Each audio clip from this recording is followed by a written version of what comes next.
When my wife, Aisha, first told me she was considering becoming a surrogate, I thought she was joking. But when she added that the couple in question was none other than her wealthy boss and his wife, the seriousness of it hit me like a brick. She looked me in the eye and said, "It's my body, my choice." I sat in silence, stunned by her words, trying to process what kind of marriage we were living in if she could make a life-altering decision without even considering me. She defended herself endlessly, saying it was a noble act, that she was helping a family who couldn't have children. But I couldn't shake the feeling that there was more to it. The money they were offering was huge, enough to change our lifestyle overnight. I knew deep down her decision wasn't just about helping someone, it was about the temptation of wealth and status. The weeks that followed were a nightmare. I watched as she went to countless doctor appointments, often accompanied by her boss's wife, while I stayed home feeling like an outsider in my own marriage. Every time she came home, she talked about how kind and generous her boss was, how grateful his wife was.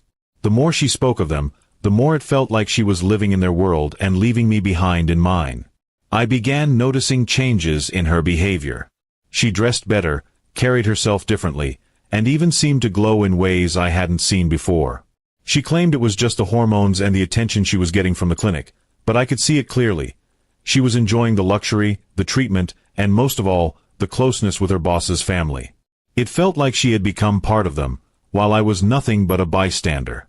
One evening, I asked her bluntly, "Do you even realize what this is doing to us?" She brushed me off with a cold laugh, saying, "You're overreacting. You should be proud of me." Proud? How could I be proud of a wife who carried another man's child, flaunting the situation like a prize? As time passed, my resentment grew. I stopped trying to argue. Instead, I quietly made my own plans. I took on extra hours at work, started saving, and distanced myself emotionally. I knew that once this child was born, things would never be the same between us. She thought she was securing a future for us with the money, but she didn't see the cracks she was carving into our marriage. The day of delivery came, and her boss and his wife were there every step of the way. They celebrated like it was the best day of their lives, while I stood in the corner, watching my wife hand over a baby that was never ours. She looked proud, glowing with accomplishment. I looked at her and felt nothing but cold emptiness. After the handover, her boss hugged her, thanked her endlessly, and even promised her future favors. That was the final straw. That night, while she slept, I packed my bags. I left her a note. "You chose them over us. You chose money over marriage. I hope it was worth it."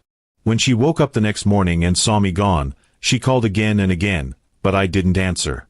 I had already moved to a small apartment and was determined to rebuild my life without her. She had made her choice, and now I was making mine. Weeks later, she showed up at my door in tears, begging me to return. She admitted that her boss and his wife had cut her off completely after the birth, treating her as nothing more than a service. She realized too late that the money couldn't fill the hole left by our broken marriage. But I wasn't the same man anymore. I looked her in the eyes and told her, "Regret doesn't undo betrayal. You turned our marriage into a business deal. I can't love you after that." Her tears didn't move me. The pain she had caused ran deeper than anything money could heal.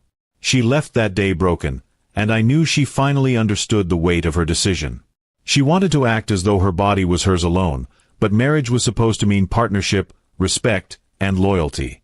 She had thrown that away, and now she was left with nothing but regret. In the end, she learned the hardest truth of all. Sometimes the choices we make for greed or pride cost us the very people who loved us most. And as much as it hurt, I was glad I had the strength to walk away.